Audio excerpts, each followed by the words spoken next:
want to launch us into one of your takes? Yes, hot take. Okay.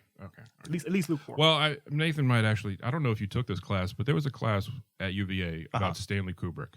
Right. And so we rewatched every single Stanley Kubrick movie. And what is the one that everyone's like goes crazy about? The Shining, probably. Right. Yeah. The Shining sucks. Oh my! I'm gonna toss that little out there. Yes. Right. That's a big out there. Let that stone ripple. That's Yeah, a big just out there. That's a big out there. Now, is this a like? I'm assuming that this isn't a just to like this is actually your opinion. This isn't like you're just trying to make a ripple. I'll calm it down on the trolling a little bit. The way it's shot is gorgeous. Okay. And you know the way it's shot, it's very innovative. It's great picture, right? But Jack Nicholson is crazy from the beginning. So that's a valid There's point. no evolution of his character. Right. Yeah. If you read the book, he's not. Now that's something very. So I'm guessing you have read the book. I had read the book, and that can obviously easily change your opinion on how you see the film. Well, get close to the mic. Be a professional. Yes. Be a professional. Make love to the mic. Right. I saw The Shining like for the third or fourth time at the Paramount with some friends, and it was relatively full theater. Sure. We're watching they're showing the movie, and from the beginning, everyone in the audience is laughing whenever Jack's on screen. It turned into a comedy because it's a comedic performance, really. People rave about this being some scary movie, this horror masterpiece. Yes. It's kind of hilarious. Sure.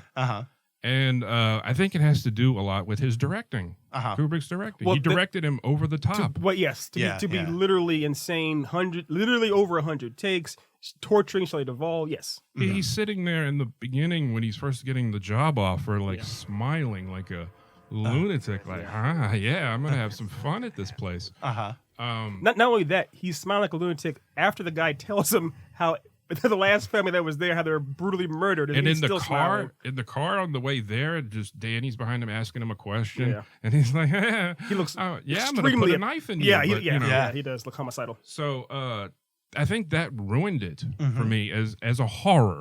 You know, if you view it differently, I think maybe it's a good movie. And also, I don't buy into the. Here's another thing. I'll throw it out there. Kubrick's not a genius. Now that'll upset more people than Shining. He's not a genius. He's a weirdo. Here's what. That's a soft dun dun dun. We didn't want to be hateful, but he's dead, so screw it. Okay. Right. As our fan mail drops down. The opinions of our guests are not necessarily the opinions of CIP. You want to email theslackjaw at? Well, to be completely honest, I'm actually going to jump on that train with you. I am not a fan of Kubrick. Well, that's my hot take. Well, here's my reason. I watched that. I tried to watch that documentary about The Shining, Room 1. 257. Whatever. Yeah. And it you was said Room 1. whatever the room. Room 1. The old lady in the tub. The lady from the So whatever that documentary was, it was incredibly pretentious. And then they talk about how he had to do like 750 takes of Scatman and Crothers asking the kid if he wanted ice cream. Yeah. You're just a weirdo. You're not a genius. Yeah. It's barbaric. You're putting these people through, But no, the thing is, he definitely was. I mean, there's no way around it. Hot take or no, he was an abusive director. Yeah. What he did too is, like, I mean, have you seen even Eyes Wide Shut, where it looks like Tom Cruise and Nicole Kidman are on their last edge because they literally were. They were. It's again 100 takes. And I actually like that movie. That's hot take. Put the button. Play that button. Play that button. Oh yeah, I'm gonna get there. But you know what though? Me too. I like it too. Play it twice. Better than The Shining.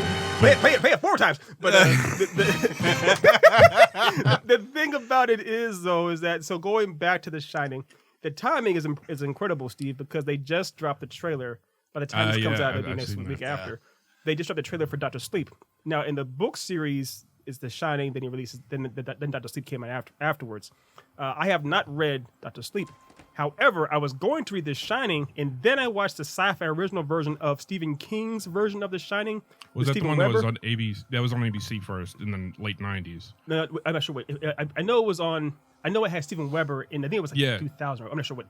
I watched that one. To me, that one was it held true to the book at least. But and that's fair. That's what happens oftentimes to people, trolls or not, Steve's or not. is that if you have an opinion established by one medium, when it's transferred to another one, if it doesn't, in your opinion, hold true to what you first encountered, it can seem like a mockery or it can seem wrong. And I get that entirely. I watch, I used to watch like some movie nerd sort of things, like Screen Junkies. I'll name drop. Yeah, sure.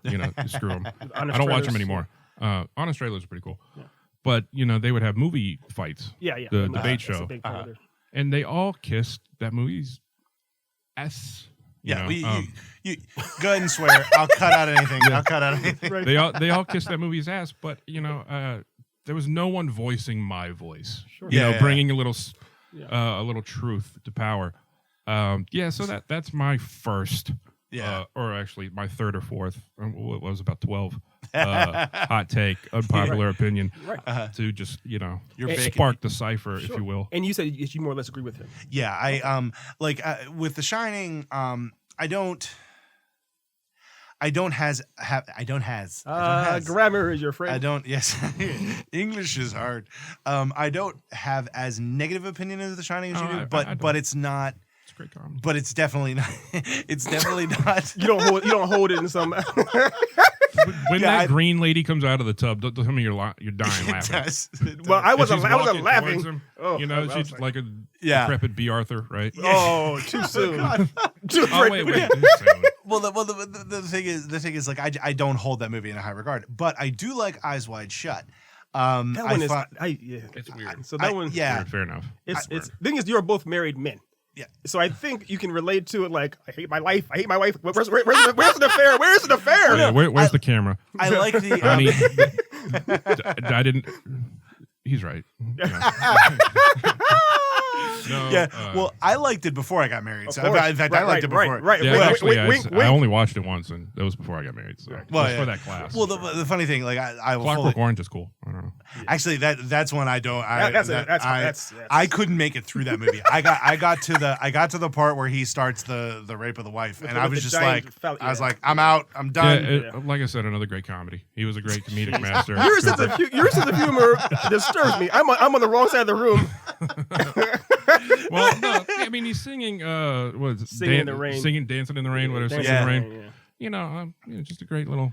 Yeah, it's physical comedy. Happy little ditty. Happy little ditty. Like, I get some of the things he was trying to do, but I'm just not a fan. It's like, again, this is a safe spot, safe place. So though I think Mick's about to come flying through a window because I know Mick is a huge Kubrick fan.